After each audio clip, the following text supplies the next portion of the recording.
ಟಿವಿ20 ಕನ್ನಡ ವಾಹಿನಿಗೆ ಸ್ವಾಗತ. ಸಿಬ್ಬಂದಿ ಜೊತೆಗಿನ ವಿವಾದದಿಂದಾಗಿ ಹಿಂದುಳಿದ ವರ್ಗಗಳ ಕಲ್ಯಾಣ ಇಲಾಖೆ ಜಿಲ್ಲಾಧಿಕಾರಿ ಶಿವಪ್ರಿಯಾ ಅವರನ್ನ ರಾಜ್ಯ ಸರ್ಕಾರ ಶುಕ್ರವಾರ ರಾತ್ರಿ ವರ್ಗಾವಣೆ ಮಾಡಿ ಆದೇಶ ಹೊರಡಿಸಿದೆ.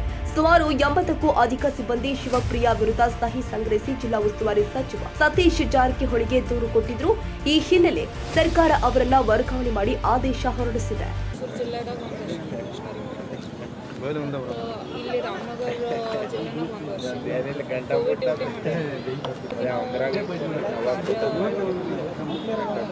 ಸುಮಾರು 1500 ಸಿಂಧುತ್ವ ಕ್ಲಿಯರ್ ಮಾಡಿದ್ರೆ 4,500 ಒಂದರ ಕಂಪ್ಲೇಂಟ್ ಬಂದವು ಎಷ್ಟಿದ್ದು.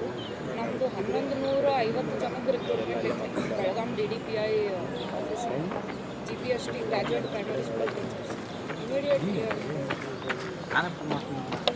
ಅದು ಸಮುದಾಯದ. ಕನ್ನಡಿಗರ ಮೆಚ್ಚಿನ ನಿಮ್ಮ ಟಿವಿ20 ಕನ್ನಡ ವಾಹಿನಿ ಇದೀಗ ಟಿವಿಯಲ್ಲಿ ಲಭ್ಯ. ಕರ್ನಾಟಕ ಮತ್ತು ದೇಶ ವಿದೇಶದ 360 ಡಿಗ್ರಿ ಸುದ್ದಿ ವಿವರವನ್ನ ಪಡೆಯುವುದಕ್ಕೆ ಟಿವಿ20 ವಾಹಿನಿಯನ್ನು ಲೈಕ್ ಮಾಡಿ, ವಿಡಿಯೋಗಳನ್ನು ಶೇರ್ ಮಾಡಿ, ಕಮೆಂಟ್ ಮಾಡಿ, ಸಬ್ಸ್ಕ್ರೈಬ್ ಮಾಡಿ. HCN ಕೇಬಲ್ 842 ನಂಬರ್ನಲ್ಲಿ ಹುಕ್ಕೇರಿ ತಾಲೂಕು ಹಾಗೂ ಸಂಕೇಶ್ವರದ ಸುತ್ತಮುತ್ತಲಿನ ಹಳ್ಳಿಗಳಲ್ಲಿ ಲಭ್ಯ. PCN ಕೇಬಲ್ 129 ನಂಬರ್ನಲ್ಲಿ ಹಾರುಗೆರೆ ಸುತ್ತಮುತ್ತಲಿನ ಹಳ್ಳಿಗಳಲ್ಲಿ ಲಭ್ಯ. ರಾಯಬಾಗ್ ಡಿಜಿಟಲ್ ಚಾನೆಲ್ ಕೇಬಲ್ 80ನೇ ನಂಬರ್ನಲ್ಲಿ ರಾಯಬಾಗ ತಾಲೂಕಿನ ಸುತ್ತಮುತ್ತಲಿನ ಹಳ್ಳಿಗಳಲ್ಲಿ ಲಭ್ಯ. UDCN ಕೇಬಲ್ ನೆಟ್ವರ್ಕ್ ಉಗಾರ ಸುತ್ತಮುತ್ತಲಿನ ಹಳ್ಳಿಗಳಲ್ಲಿ ನಿಮ್ಮ ಟಿವಿ20 ಕನ್ನಡ ವಾಹಿನಿಯೂ ಲಭ್ಯ.